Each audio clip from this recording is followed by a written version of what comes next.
and I haven't just done a bullshit live stream in a while from my truck. I used to do these all the time. It's just been a little while, so I figured I'd do one. I did do one the other day, but it was kind of a specific topic, talking about joining the Mises Caucus. But just wanted to catch up with all of you and just kind of bullshit for a while. I'm going to Pork Fest next week. I'm going home to New Hampshire for about 9 days. I'm gonna be able to catch up with family, see some friends, and I'll be at Pork Fest. Right now, I know I'm gonna be there the 24th and the 25th. So anyone from New Hampshire or anyone who's just going to Pork Fest, make sure you meet me there. That'll be cool. It's gonna be weird.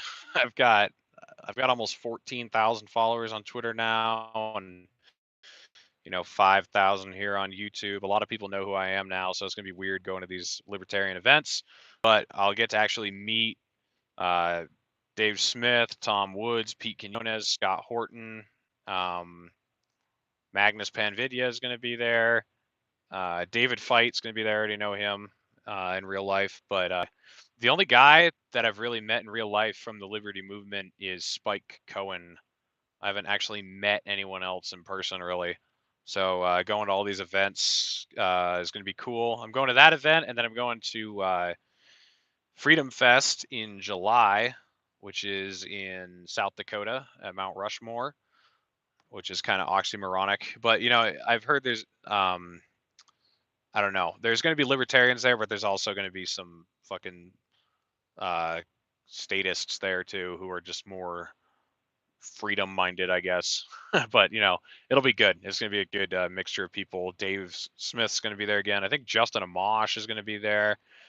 Um, Ion Hersey Ali is going to be there, and she's probably not too popular with my audience, but I do like a lot of what she has to say, more on the philosophical side of things, because uh, I think she's from Somalia. Yeah, she escaped from Somalia when she was younger. She's a victim of FGM, and she's an atheist, and she's an apostate to Islam. So she has a very interesting story. I'm kind of looking forward to meeting her, hopefully. But I don't know. It'll just be cool to meet everyone and hang out at those events. It's been a weird year. Halfway through 2021, and I can't believe the amount of publicity I've gotten. A lot of the credit goes to Dave for promoting me and all these people for being willing to have me on the show and have me on their shows. But I think it also speaks to an urgency in this country now.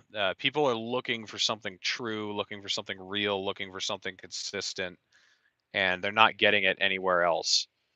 Um, I just had Misty Winston on the show, who she's from more of the left-leaning camp, and she was just talking about how disappointing it is with all those people over there, and the message just constantly getting butchered. And we're obviously having our issues in the Libertarian Party right now, but I think they're short term. I mean, it's just almost everybody got exposed at once. It was hilarious, and all the good people came down on one side of this thing.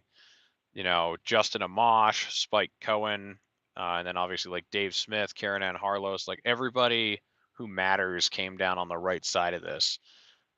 You're not seeing that anywhere else. Everywhere else is just a fucking mess right now. So I do feel like we're united in the important way. A lot of people, I think they were mischaracterizing what liberty unity was supposed to be about. They thought that meant everyone in the party has to get along all the time, regardless of whether you're a bad actor. That's really not what that's really not what it meant. Um, it meant people who are going to act in good faith, who want to advance liberty, that they'll put their small differences aside to do so.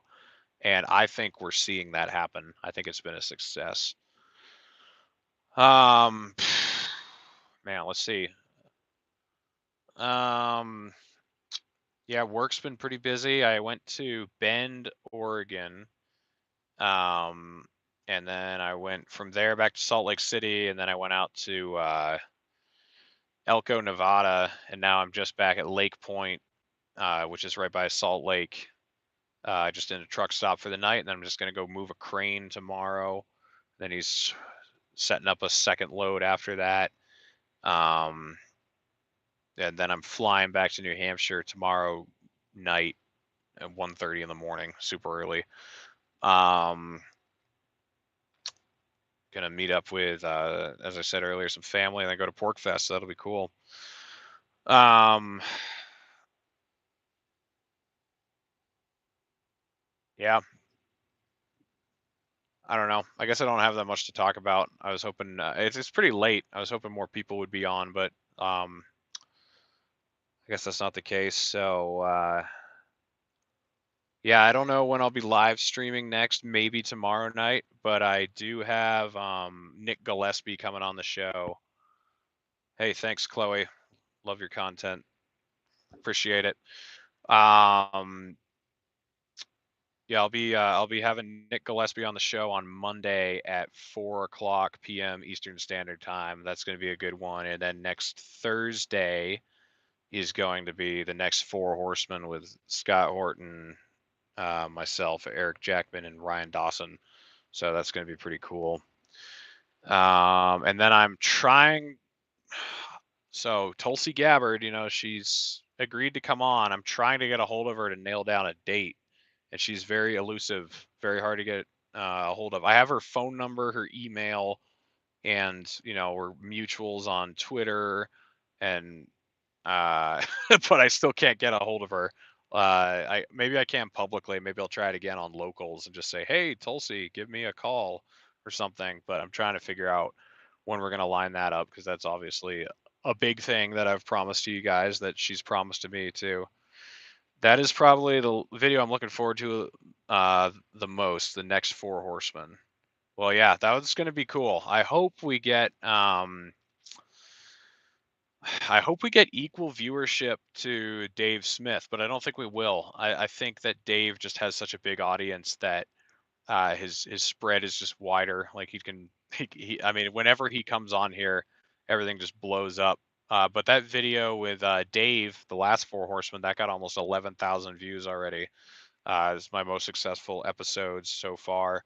But yeah, I'm looking forward to that one with Scott and Ryan and Eric because uh, I mean, you've got like the expert on foreign policy and the expert on the deep state um, coming together. So I'm really hoping to draw connections between why our foreign policy is so fucked up. Bob Williams, you should have Robbie the Fire on. I would love to. He still doesn't follow me on Twitter. I'm sure I could get to him through Dave. That ought to be really easy. Um, I'm also getting kind of bored with what we're talking about um, with the Libertarian Party. Like it's not a very interesting conversation to have. So, I mean, I don't know if you guys have noticed, but I've tried to work away from talking about the Libertarian Party unless I mean, I'm going to have Angela McArdle on again soon and we're going to talk about it there, but it's going to be some specific stuff. Like it's kind of boring to just talk about a party structure and how we're going to fix it or um I feel like that's not what people listen to podcasts to find out about. I mean, you should be finding out what you can do in your state or in your local affiliate or whatever. Like that's uh that's where that type of stuff should be going on. Just like coming on here and talking about the Libertarian Party becoming a force for liberty is kind of boring. So I haven't done that much. I mean, I did it with Josh Smith, obviously, because he ran for chair. And then I talked a little bit with Shane Hazel about that. But for the most part, I've kind of tried to not talk about that quite as much, just talk about philosophy and, more um, more abstract concepts and then just talk about life and talk about I don't know, just more interesting stuff. The other thing is like I don't want to talk specifically just about politics on this show forever. because there's so much more to life than politics. Like I'd like to branch out a little bit and talk with other truckers.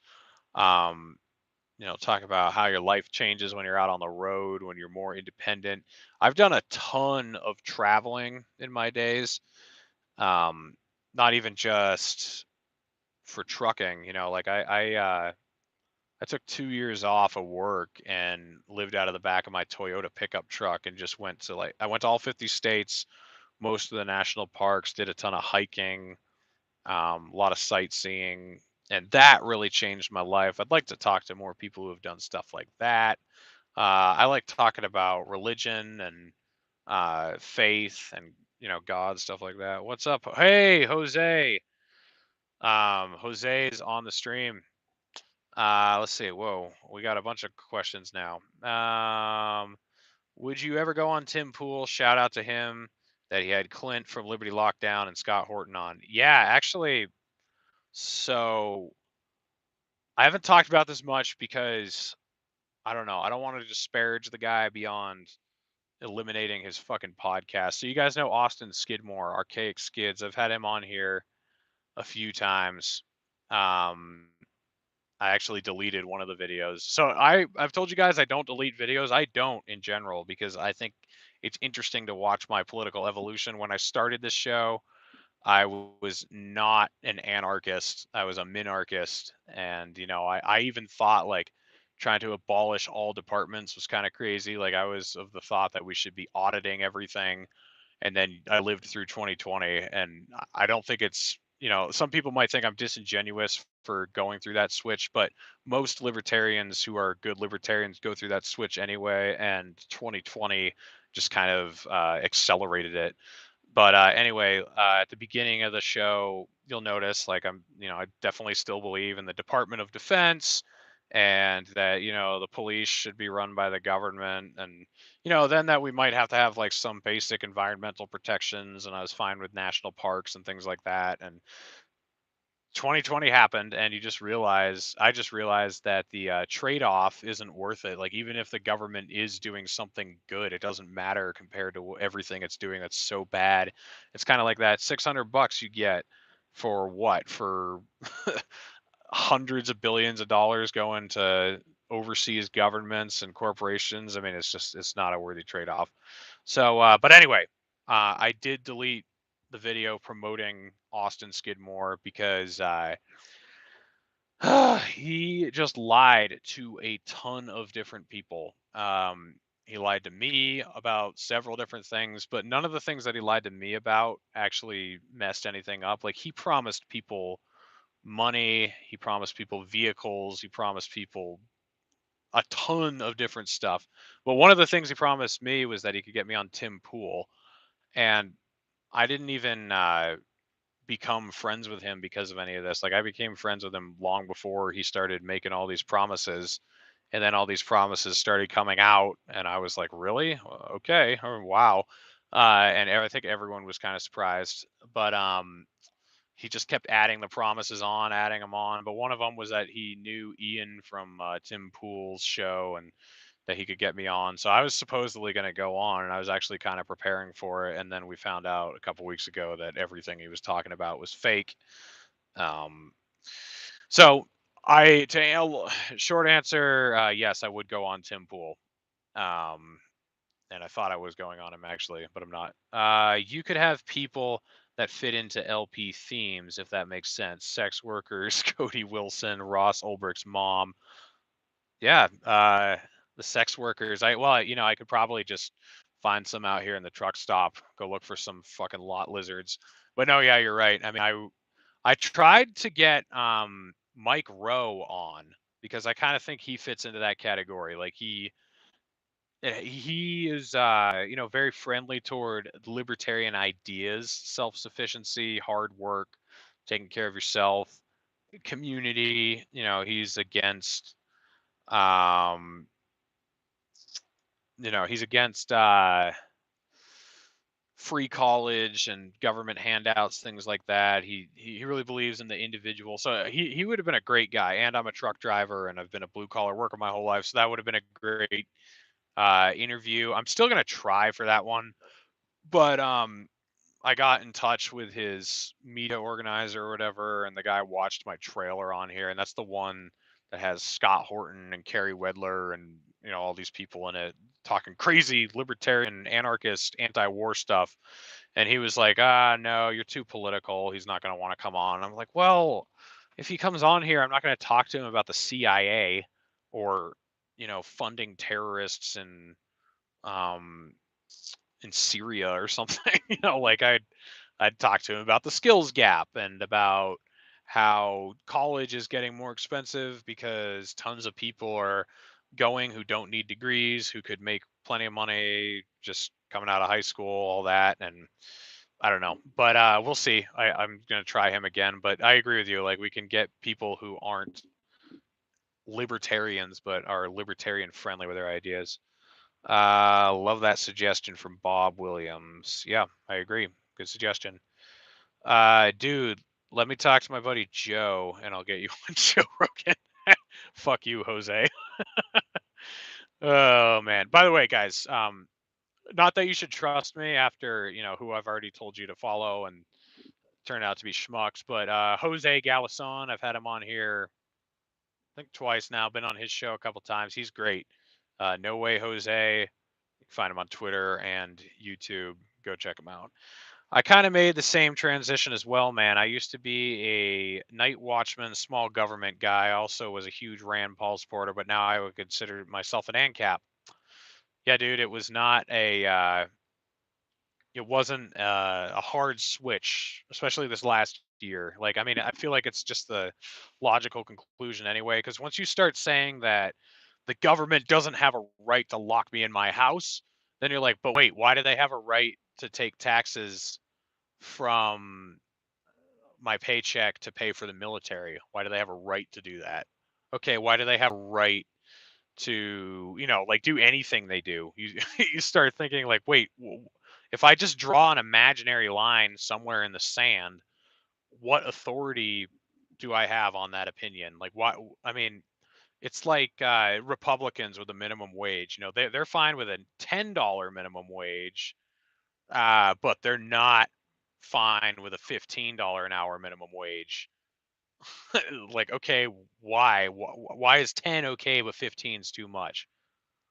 I mean, so once they start accepting certain bottoms or whatever, like certain bottom lines, you've thrown your argument away. And I've realized it's the same with anarchy and with government in general. Only because of reading Rothbard and Spooner. Hey, that's who I read too, man. Like I don't know. I've read a lot of philosophy and theory throughout the days, but I didn't read libertarian philosophers because I just didn't have time. I mean, now I'm a truck driver, so I can listen to stuff on the road, but that's only been just over a year now. I used to do power line construction, and you can't exactly read a book while you're setting poles and stringing wires.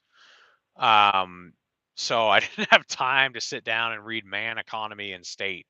I just didn't. Like I was very informed as to what was going on. I listened to some podcasts, and let's be honest, like the libertarian philosophy is not that fucking complicated. It really isn't, especially if you're just like a minarchist libertarian, you know, constitutionalist or whatever. Like it's not that fucking complicated. You don't have to read 10 books to really know what you think. If you live through some of this stuff and you see how supply and demand work and you see how regulation destroys the economy and destroys jobs and is actually worse on the environment a lot of the time, like I don't know. I mean, if you live it, you don't really need to read all this theory. So I have like over the last several months started reading the theory more. I've read Spooner and Rothbard mostly, and that was kind of what pushed me over the edge into anarchy. Was mostly Spooner. I read Rothbard. I read For a New Liberty and Anatomy of the State. And then I read a couple of his essays. I read what's it called? War. Oh man, I forget. It's like War, Man, War, and Peace or something. I forget what it's called. But it was really Lysander Spooner's No Treason that pushed me over because I mean, it um, just kind of destroyed any argument you had that the state was legitimate at all. Because Spooner versus Rothbard. Rothbard basically just says the state's a joke, it shouldn't exist, fuck the state. Spooner is attacking it from the angle of, okay, you believe in these contracts and you believe in these stipulations, whatever. Even if you believe in all this shit, the Constitution doesn't mean anything to you. You didn't sign it. It's not a binding document between you and the government. Like, you're just born into this and you have no control over it. And he just kind of tears it all apart. Hey, super chat. Thanks, man. The Progressive Era by Rothbard is also a good read. Actually, I've read about half of that. So when I say read, I'm listening to them because I don't have time to read a book. I'm listening to it in the truck. So I got about halfway through the Progressive Era. And I was reading that just because I've been talking to Ryan Dawson so much, and he's talking about Reconstruction after the Civil War and how that handed so much corporate power over to the railroads and the steel foundries and all this shit. And it's totally true. Rothbard's book, The Progressive Era, goes through that as well. Because we're always taught in school that we needed all these government regulations to break up big business. We never learned that the government created big business after the Civil War and before the Civil War in the North, but mostly mostly after the Civil War, and we don't hear about what a crony capitalist Lincoln and um, Grant were. It's all interesting stuff. Spooner attacks it from a legal paradigm. Anatomy of the State attacks it from a practical paradigm. Destined to fail. That's no way, Jose. Yeah, exactly. So, if you were still a minarchist like I was. Let's see. I think in probably the fall of last year, I think I realized I was an anarchist then, but I wasn't willing to admit it. I'm gonna turn the light on here. It's getting kind of dark. Um, yeah, I think I realized I was an anarchist, but I didn't want to admit it because that was just crazy nutso talk. Um, and what I would have said at that time, if I had to admit it, is that I'm not ideologically an anarchist, but I'm practically an anarchist because this government that we have now doesn't work. And then it was just getting around that obstacle of like thinking that it's just this government that doesn't work. It's like, no, I mean, you're talking about fallible human beings trying to run other people's lives, and I don't know, like it just all falls apart eventually. But I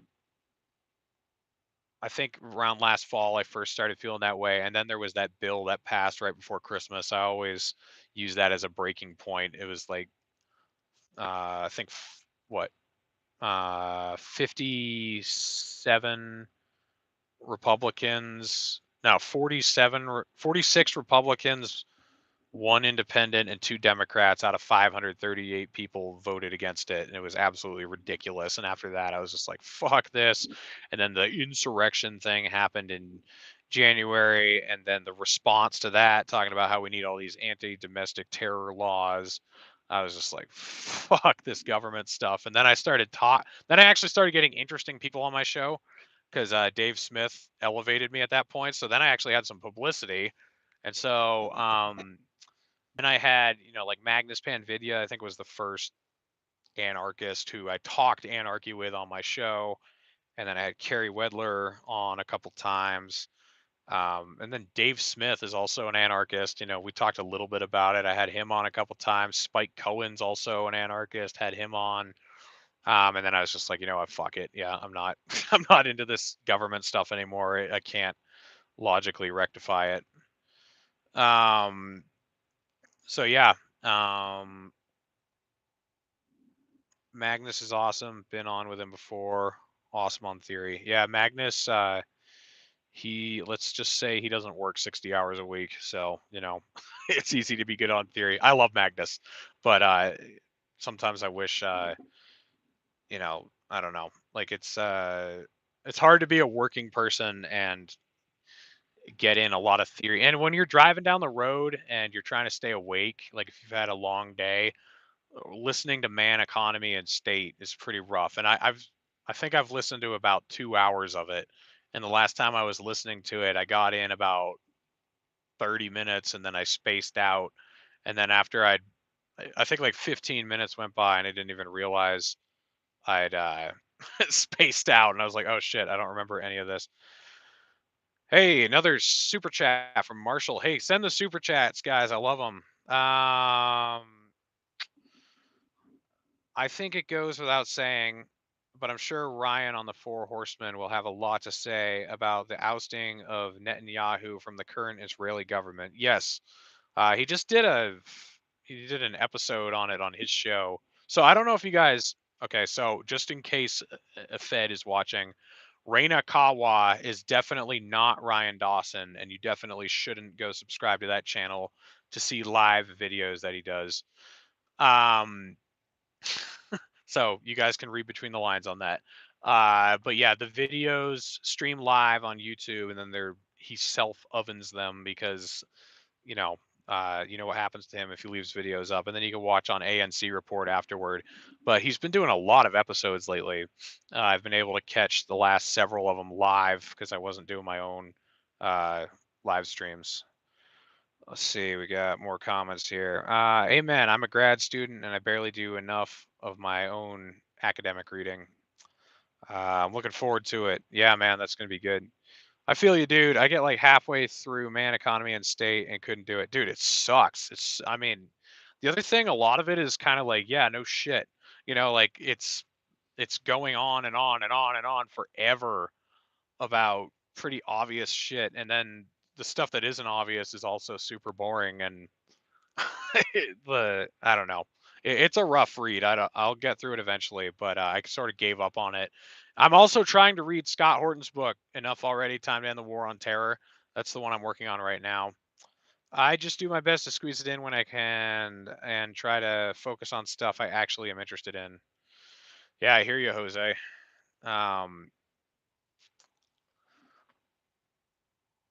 I think that you can be a theoretical idiot. So I think you can know all your theory and reality can slap you in the face and you don't know how to apply all that theory that you've read to real life. Like I know people like this. One person I know is he's actually an English teacher and he understands nuance and he understands um, foreshadowing and heavy hints in writing or whatever. But then when it comes to real life, he'll be in a situation where it's very obvious what he should do and it's staring him right in the face and he can't see it. If he was reading the same fucking scenario in a book, he would be like, "Oh wow, this guy should, you know, tell his wife that he loves him right now." But I mean, in real life it just doesn't hit him. So there are a lot of people like that. I think it's actually better if you know absolutely no theory, but you know how to live in real life. That's better than being a theoretical genius without being able to apply it. I try to have my feet in both worlds. I think that's the best. But if it's one or the other, you're better off if you can actually live. Let's see. Big facts. Smart people are some of the dumbest people. Exactly. Application theory. Both are important, though. 100% agree. Yeah. So if you can apply your theory to real life, you've got it figured out. But theory is completely useless unless you can apply it. So if you have no theory, but you can still get along to get along, cool. I'm right now in limited time. I have reading Scott. What? I'm right now in the limited time. I have reading Scott's book, Fool's Errand. For sure, Enough Already is on my list. Yeah, man, Enough Already is great. I'm like a third of the way through it. Um, I'm trying to read it before I do the Four Horsemen next week, and I'm on vacation next week, so I should be able to get some time to hunker down and read it. By the way, I haven't done one of these live streams in the cab for such a long time. This is uh, this is where I am. I'm in Lake Point, as you can see from the title of the video. Um, this is my truck. It's a 2019 Kenworth 18 speed T800. This is where you see me doing a lot of my live videos. Just a sleeper cab in the back. Uh, just did a run out to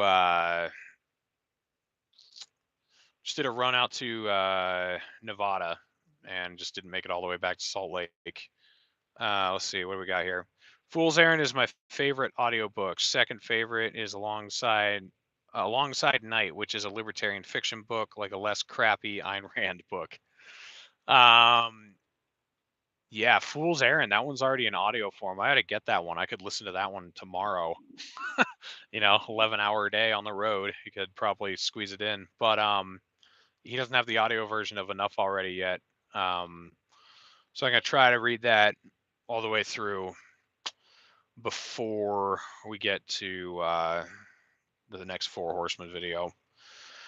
Um, so yeah, I just did a video with Misty Winston, which was pretty good. I'm probably if you guys are rewatching this after I upload it, I've already talked about this, but there was like no one on the show yet. Um, there are a select small group of people who get mad that I talk to leftists, and you guys can go fuck yourselves. Um, it's so dumb, like especially leftists like her. She's not an ideologue. She's willing to talk to anyone. Uh, she's big on singular issues like censorship and Julian Assange and ending wars. I would rather have a conversation with her than someone who's trying to isolate himself in like a tiny little corner pocket of the libertarian movement. Like, if you're trying to isolate yourself and not talk to anyone who disagrees with you and just find completely like-minded people and only hang out with them and only talk with them, I'm not really interested in hanging out with you. Like, even if I mean, it makes it more boring if you agree with me on everything. If you agree with me on absolutely everything and you're not actually looking for truth, I don't find you interesting and I don't want to talk to you. Um, if I'm wrong about what I believe, I want to find that out. And the only way to find that out is by talking with people who disagree with me, because that's the only way I got here. I used to be a fucking neocon and now I'm a libertarian. And that was a long journey. And it was from listening to people that I disagreed with. And I was convinced that they are right. I highly doubt that 30 years from now, um, that I'm going to think the exact same way I do now. Highly doubt it. So, um, like I I don't want to talk to people who only agree with me, and I don't want to, I don't want to keep isolating myself and secluding myself and finding something that makes sense to me that I'm happy with, and then just dropping the ball and not looking for truth anymore. Because I think the search for truth is a lifelong journey. And there are some things that are rather objectively true, or at least objective to the world we live in. They're objectively true. But then there are also things that are sort of subjectively true. Like there are things that are more important to you at different points of your life. When you're a teenager, the same things aren't going to be equally as important when you're 50. Your priorities are going to change. So um, your own subjective truths might change to a point. So the idea that you're going to think exactly the same way your entire life is bullshit. Oh man, I got a lot of comments here. Based. This drives me nuts. Talk to whoever you want. Hell, if people don't like the episode, don't watch. Thank you, Chloe. I agree. I'm a big fan of leftists like her, Jimmy Dore, Glenn Greenwald, Matt Taibbi, etc. Yeah, I like those leftists more than I like most libertarians. Um, I'm late to the party. Hi, hey, Quest Fanning, thanks for joining. No one will even discuss disagreements. It's like they fear the ideas being said out loud will corrupt them. That's what it is right there. It's mostly an intellectual weakness. You either don't really believe what you're saying, or you're afraid it might not be true. You're like, oh shit, this is really comforting. I really like the way this sounds. I'm afraid it's not true. It's like if you have met this super hot girl online, but you've never had a video chat with her, and you send her $1,000 so she can move from Russia to the United States or whatever, and you're like, I just want to believe it's true. Like, this is great when everything is telling you, that might not be true. People don't like being confronted with things that make them uncomfortable or prove that their previous thoughts were wrong. I want to be proven wrong. Like, if you can prove me wrong, I want that to happen, because if I'm mistaken about something, like if you can convince me that Israel is a victim of Hamas, and Hamas is just like this, uh, that they're completely unprovoked, and that they're they're just attacking for no reason, and that they're imperialists trying to overtake Israel. If you could somehow convince me of that with evidence I haven't seen, I want to hear it, and I want to see it. Let's see. Always be questioning your beliefs and be humble enough to realize you may be wrong. Absolutely. I don't care. I think Dave made a great point on part of the problem today. We have to highlight the so-called based right wingers, such as Tucker on the right, or Tulsi on the left. I agree. Tulsi's based. I was talking about this earlier. She's supposed to come on the show. I don't know when I'm going to get her on. I'm trying to get a hold of her. I have her phone number, her email. I'm mutuals with her on Twitter. I've messaged her on Instagram. She won't answer me anywhere.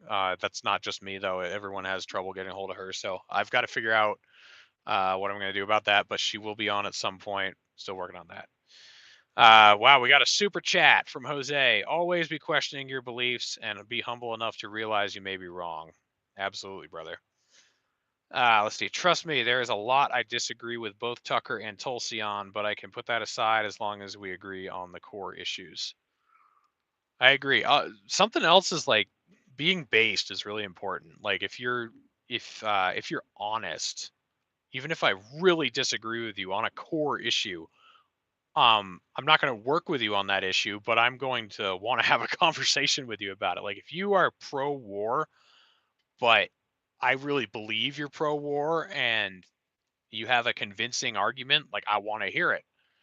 That's interesting to me.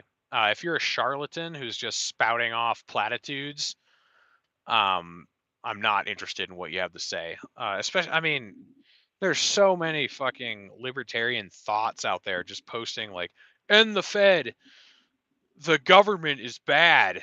Yeah. Like, I mean, it's just not interesting, like it's I don't know. Like I don't have an extreme desire to hear what you have to say if can see it 1,000 times on Twitter from anyone else. Weaponized simping, that's right. I voted for Hillary in 2016. I was upset when Trump won, but when so many folks who volunteered in our community with me did years, walked away to resist, I was angry. It made me want to hear the other side. Yeah. Well, hey man, I voted for Mitt Romney in 2012. So, and I don't think I really became red pilled until 2018, because I really hated Trump, and I still do. Don't get me wrong. I still hate Trump, but um like, he would annoy me when he'd talk about how the media was the enemy of the people. I would buy into that whole like, "Oh, free press," stuff or whatever. Um, I didn't realize like how propagandized the media was until 2018, and it was the whole Kim Jong Un incident. I think that was 2018 or 2017. I think it was 2018, when I thought for sure we were going to war with North Korea there for a couple weeks. I was like, oh my God, like he is actually turning out to be the idiot we thought he was. He's not going to hold back. And then he ended up going and meeting Kim Jong Un and having North and South Korea talk to each other again. I was blown away. I could not believe that happened. That was like the most amazing thing he did as president. And seeing the media's reaction to it, demonizing him for um meeting with Kim Jong Un and speaking nicely about. I was like, "What the fuck are you guys talking about? This is the best thing he's ever done, and the best thing any president has done in a while." I was just like, I couldn't believe it. And I think that was the moment where my eyes started to open to how corrupt the media and the state, like this cabal we talk about, the cathedral, like that it actually existed and that is a real thing, and that there was there was a common goal amongst a small group of people who wanted to stay in power, and if you went against them they would crush you, whether you're good or bad. Like if you just, I mean, you could be a neo-Nazi, and if you go against them then you're bad and they'll crush you, or you could be the greatest person in the world and you go against them, they'll crush you. It doesn't matter. I think I started realizing that in like 2018, and that really started changing my mind on a lot of things. Let's see. Hey, another super chat. Only voted once for the great Ron Paul, of course. Thanks, Marshall, again. Whoa, you've been dropping some money. Um, I wish I could have voted for Ron Paul. I wasn't quite old enough. I was 17 in 2012, and I turned 18 in May of that year. So I missed the cutoff to vote for him in the primary. Um, but I would have voted for him. So even though I was not a libertarian and I was still sort of a neocon in high school, that was my senior year of high school, I did like Ron Paul, and it was mostly just because he was honest. Um, yeah, fuck you, Jose. Jose thinks voting is fake and gay, which it is for the most part. Um, he's right. We gotta have the conversation Jose and I had on his show on my show, because we haven't really done that. We touched a little bit on it the first time I had him on after fucking um, Epilepsy Man came on my show, but we'll have to come back on and do a thing about politics in general and how much involvement is fake and gay. But we'll have to do that. Actually, Jose, I don't know what you're doing tomorrow night. I could do that tomorrow night. I don't know what you're up to. But yeah, Ron Paul. I liked Ron Paul because he was honest, and because he was saying crazy shit, even though I didn't really internalize any of the philosophy. So if I had been old enough, I would have voted for him. Let's see. I had honestly believed that the state wanted to protect our rights and just made occasional mistakes. Hey, man, we've all been there before. One of those things that pissed me off is when the media was praising Trump and saying he was finally presidential when he bombed Syria. Oh, yeah, I know. Um, I wasn't too surprised by that, though, I guess. Like, I knew the pro war thing was always glorified. I was just shocked by how much they demonized him for a meeting with Kim Jong Un. I think because they had been just demonizing him for bringing us close to war with North Korea, and then he fucking completely averted it and somehow got North and South Korea to talk to each other again. And I was like, okay, well, this is the miracle we were all hoping for, and then everyone was just pissed about it. So I don't know. Wow, made 23 bucks on this stream. Thanks, guys. I really do appreciate it. And I was mostly not saying anything that important. So I do appreciate all of the watchers I have and listeners. It really means a lot. When I first thought about starting this a little over a year ago, I was like, I don't know enough. Like, I'm not a scholar. I haven't read dozens and dozens of books on theory.